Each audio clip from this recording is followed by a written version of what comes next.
नमस्कार दोस्तों, self study group में आप सभी लोग का स्वागत है। आज हम लोग एनसीएल HEMM के हिंदी के कुछ महत्वपूर्ण प्रश्नों को सॉल्व करेंगे। चलते हैं अपने पहला प्रश्न की ओर। पहला प्रश्न है, कान का कच्चा होना मुहावरे का उपयुक्त अर्थ है। बताइए साथियों, कान का कच्चा होना मुहावरे का सही अर्थ क्या है। पहला है, सुनी सुनाई बातों पर विश्वास करना, बाहरी होना, कम सुनाई देना या बिल्कुल ना सुनाई देना। इसका सही आंसर हो जाएगा सुनी सुनाई बातों पर विश्वास करना। नेक्स्ट हमारा प्रश्न है, राजा शब्द का विलोम है गरीब, दरिद्र, रंक और भिखारी। इसका सही आंसर हो जाएगा रंक, ऑप्शन नंबर 3।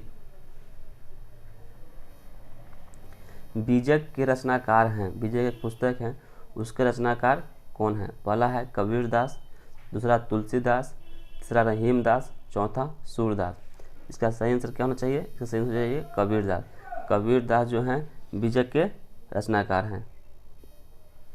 नेक्स्ट हमारा प्रश्न है, सूर्य का परिभाषित शब्द होगा। इन 4 ऑप्शन दिया गया, उसमें एक सूर्य का परिभाषित शब्द है।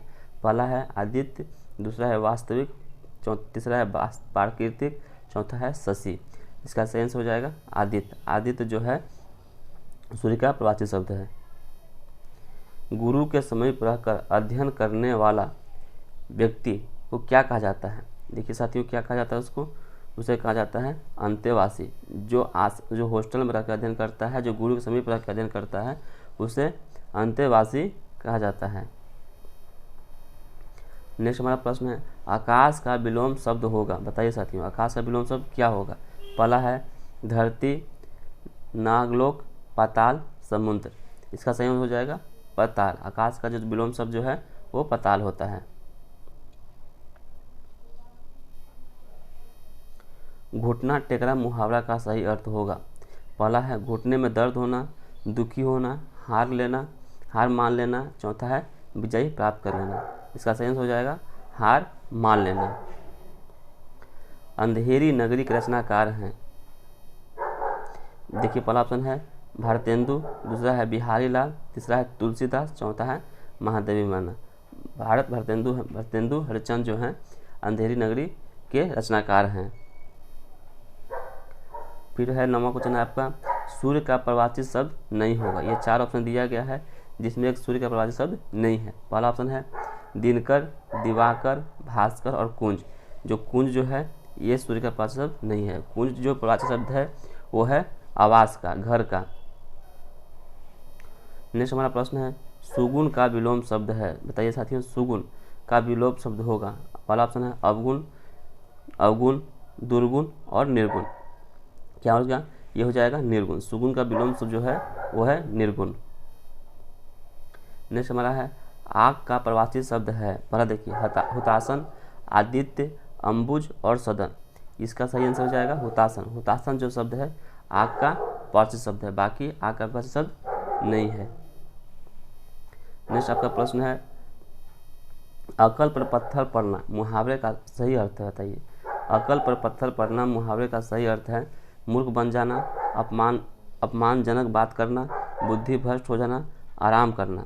इसका सही आंसर हो जाएगा बुद्धि भ्रष्ट हो जाना, ऑप्शन नंबर 3। मधुशाला, ये वेरी इंपॉर्टेंट क्वेश्चन है। मधुशाला के रचनाकार कौन है। पहला है हरिवंश राय बच्चन, दूसरा है रामधारी सिंह दिनकर, तीसरा है मैथिली शरण गुप्त, चौथा है प्रेमचंद। ये लिखा गया है हरिवंश राय बच्चन के द्वारा, ऑप्शन नंबर 1 सही है। जिसकी कोई कीमत न हो सके, वाक्यांश के लिए एक शब्द होगा। जिसकी कोई कीमत न हो सके उसके लिए एक वाक्यांश शब्द हो जाएगा कीमती, अमूल्य, बहुमूल्य और कोई नहीं। इसका सही आंसर हो जाएगा अमूल्य।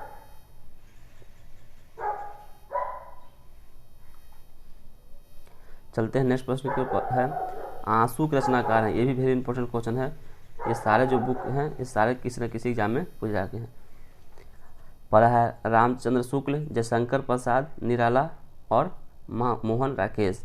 आंसू के रचनाकार हैं जयशंकर प्रसाद। जयशंकर प्रसाद के द्वारा आंसू के नामक पुस्तक की रचना किया गया है। गणेश का परिभाषित शब्द होगा। बताइए साथियों, गणेश का परिभाषित शब्द होगा। इसमें 4 ऑप्शन दिया गया, जिसमें एक गणेश का परिभाषित शब्द है? पहला ऑप्शन है विनायक, वासर, काम। इसका सही हो जाएगा विनायक। विनायक जो है गणेश का परिभाषित शब्द है। सिर से पानी गुजरना मुहावरे का सही अर्थ बताइए। सिर से पानी गुजरना मुहावरे का सही अर्थ है, पहला है गहरी पानी में स्नान करना, सहनशीलता का सीमा टूट जाना, अच्छी प्रकार से सिर धोना, डूबने से बच जाना। इसका सही आंसर हो जाएगा सहनशीलता का सीमा टूट जाना, ऑप्शन नंबर 2। सामान्य का विलोम शब्द है, बताइए साथियों। सामान्य जो है उसका विलोम शब्द होगा श्रेष्ठ, सर्वज्ञ, साधारण और विशिष्ट। इसका सही आंसर हो जाएगा विशिष्ट, ऑप्शन नंबर 4। पाँव 12 होना मुहावरे का सही अर्थ है, पहला है बसंत ऋतु का आगमन, भाग जाना, अत्यधिक लाभ देना, वर्षा कम करना। इसका सही आंसर हो जाएगा भाग जाना। पाँव 12 मुहावरे का सही अर्थ है अत्यधिक लाभ होना।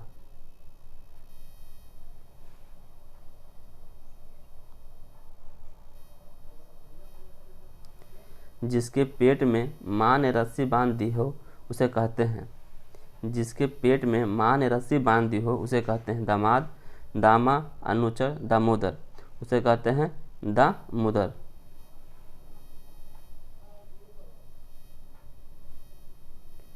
कमल का परिभाषित शब्द नहीं होगा। देखिए 4 ऑप्शन दिया गया है जिसमें एक कमल का परिभाषित शब्द नहीं है। पहला है राजीव, सरोज, नलील, रसीम।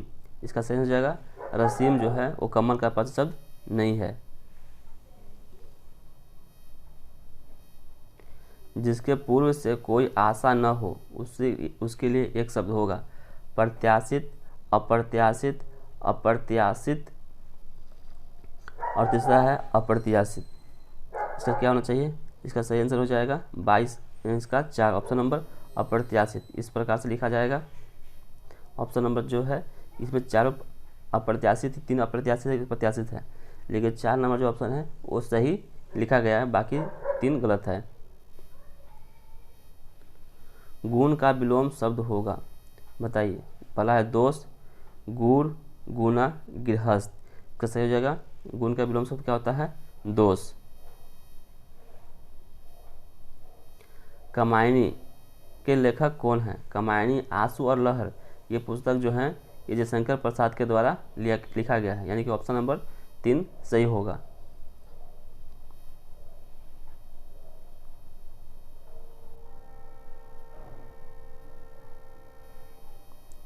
पीछे पीछे चलना वाक्यांश का एक शब्द होगा। पीछे पीछे चलना का वाक्यांश क्या होगा? अनुचर, अनुगामी, अनुवर्ती तथा अनुगामान्य। इसका सेंस हो जाएगा अनुगामी, यानी कि पीछे पीछे चलने वाले के लिए होता है अनुगामी। धन्यवाद साथियों, मिलते हैं नेक्स्ट वीडियो।